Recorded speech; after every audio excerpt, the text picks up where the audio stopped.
très heureux de vous retrouver ce matin, parler de l'actualité de la crypto-monnaie et du monde merveilleux de la blockchain. Alors, quand on parle de bull market, alors il y a aussi les problèmes aussi, voilà, qui accompagnent aussi le bull market. Alors, tantôt, ce sont les attaques des hackers, tantôt aussi, alors ce sont les autorités qui se mêlent à la danse. Cette fois-ci, il s'agit de KuCoin, alors qui est attaqué par voilà, la justice américaine après l'attaque de Binance. Voilà, donc cette fois-ci, la nouvelle victime, c'est KuCoin. C'est de ça que nous allons parler. Pour ceux qui viennent de nous prendre en marche, activez les cloches de notification. Abonnez-vous pour ne rien rater des prochaines vidéos.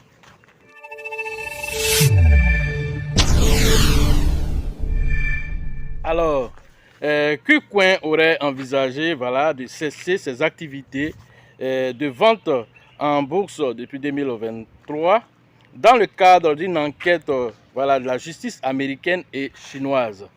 Suite à, voilà, à ces poursuites voilà, du gouvernement américain, alors environ 500 millions d'actifs USDT voilà, sont concernés voilà, par ces accusations-là. Alors, plus de 3,2 milliards de dollars auraient été échangés de façon illégale sur KuCoin. Voilà ce qui est dit sur vraiment les attaques, voilà, on va dire les poursuites voilà, de KuCoin.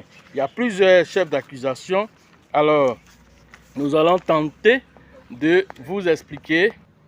Selon les données de Oscope, alors 1,19 milliard de dollars ont sorti en 24 heures de la plateforme. Alors, est-ce que cela est de bon augure? Alors, nous ne savons pas pour le moment, mais les accusations sont assez nombreuses sur la plateforme qui est vraiment, on va dire, submergée d'attaques. Première des choses, non-respect de la loi anti-blanchiment. Malgré les assurances de KuCoin sur les avoirs des utilisateurs, alors n'oublions pas qu'ils ont fait ce qu'on appelle la réserve, voilà, qui a été mis en place en son temps par Binance, alors notifiant que voilà, les utilisateurs ont leur argent en sécurité, mais tout ça là, ça ne les intéresse pas. Alors, on les accuse aussi voilà, du processus de KYC, le processus d'identification voilà, de KYC qui n'a pas été mis en place selon eux. Voilà, et donc que voilà, KuCoin n'a pas respecté cela. Non-respect des lois des États-Unis en fonction, c'est-à-dire non-respect des lois des États-Unis dans le cadre réglementaire des KYC. Voilà, progressivement aussi. Alors, il y a le programme aussi anti-blanchiment qu'on appelle le AML, Money Laundering, voilà, voilà, anti-money laundering, voilà, aux États-Unis, n'a pas été aussi mis en place selon les autorités américaines. Alors, pas mal de chefs d'accusation. Le département de la justice alors reproche plus de 3,6 milliards de dollars, voilà, provenant de l'application Mixer qu'on appelle Tornado Cash, une application interdite aux États-Unis dont le responsable même a été emprisonné par les Américains.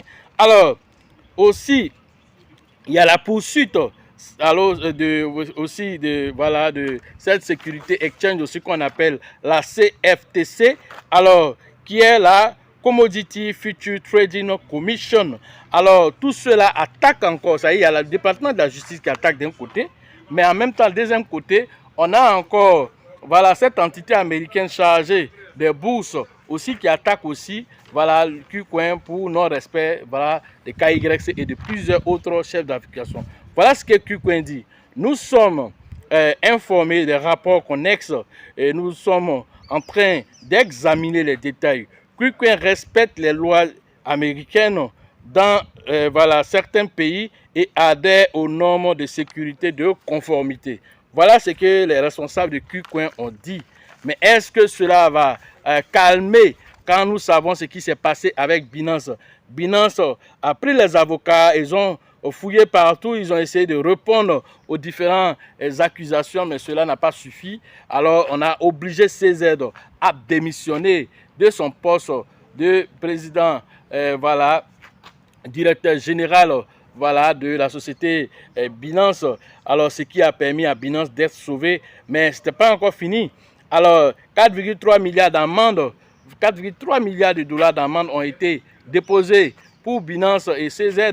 Ensuite, CZ est actuellement, voilà, jusqu'au 30 avril prochain, doit répondre, voilà, encore à d'autres chefs d'accusation. Alors, s'il est reconnu coupable, il risque de passer 18 mois de prison. Nous espérons que cela ne va pas arriver. CZ, notons que c'est un milliardaire. Notons que CZ est l'un des, voilà, on va dire, l'une des produits emblématiques de la crypto-monnaie. Disons aussi que CZ, en tant que CEO, ex-CEO aujourd'hui de Binance, CZ n'est pas n'importe qui. Voilà, malgré ça, si les Américains l'ont épinglé actuellement, alors il ne peut pas sortir des territoires des États-Unis jusqu'à son procès. Voilà, et même les cautions, voilà, qui ont été demandées, caution de liberté provisoire. Alors, on a refusé tout ça. On dit qu'il reste aux États-Unis. Pour pas, il va s'échapper. Voilà, même si il a bonne réputation, tout ça, c'est pas important. Il va attendre jusqu'à son procès. Voilà des choses que les Américains font. Alors, est-ce que dans un tel schéma, concernant KuCoin, on peut rester serein? Voilà, quand nous savons que les Américains ne lâchent pas, même si vous avez respecté les KYC, par exemple, de 2023 ou bien de 2021 jusqu'à aujourd'hui, alors s'ils vont constater que peut-être depuis 2017 ou depuis 2018, vous n'avez pas respecté, cela équivaut à une grosse amende.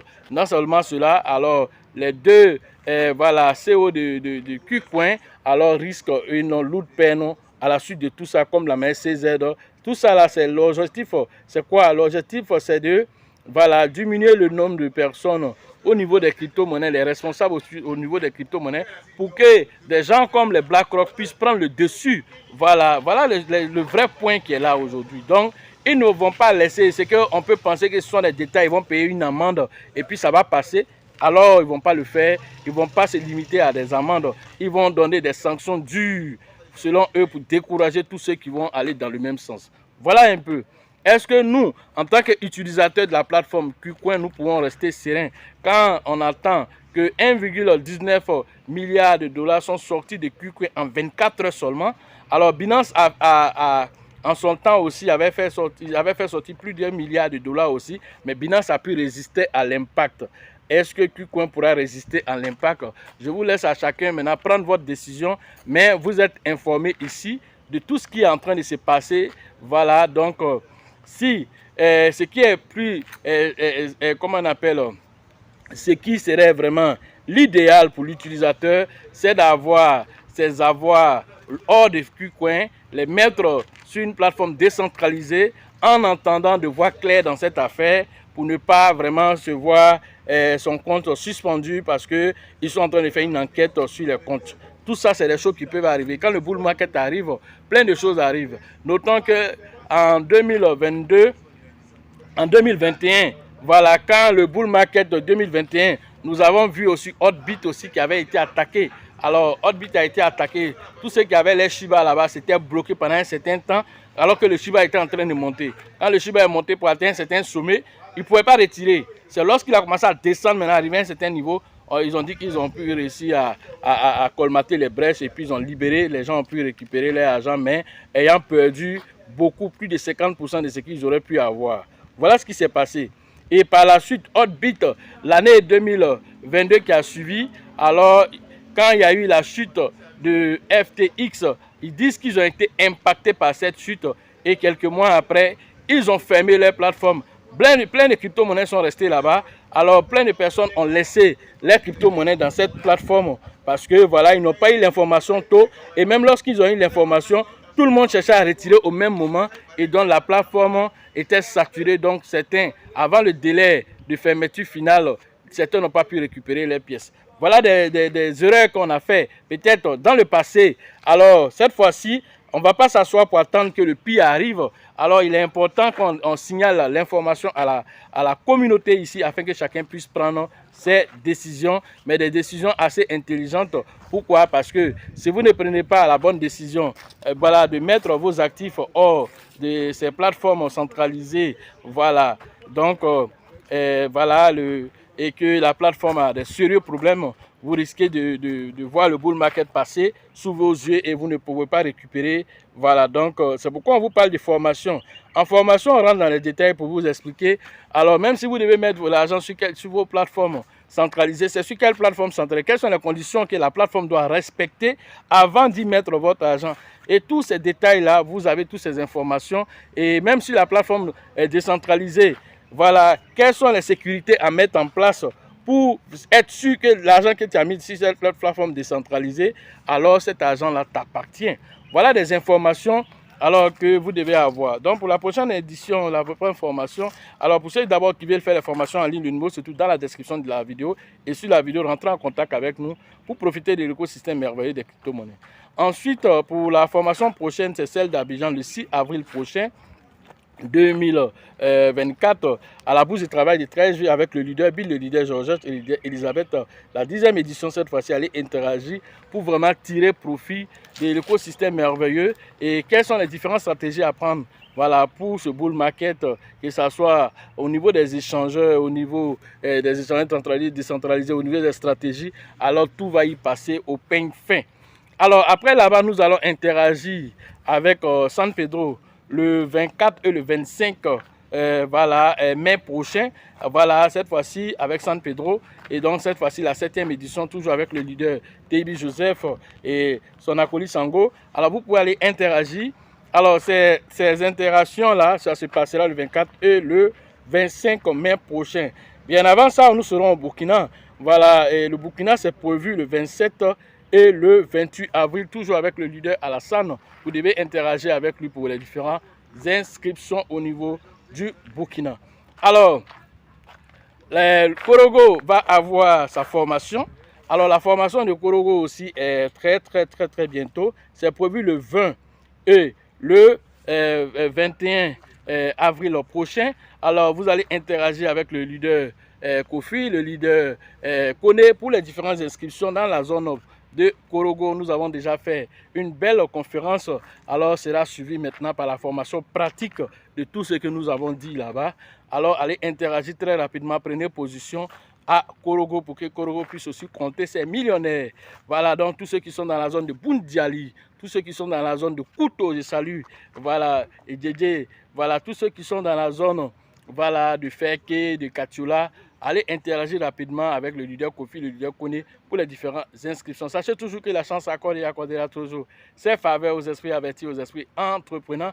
Et si vous pensez que la formation coûte cher, je vous en prie, essayez l'ignorance. À la prochaine.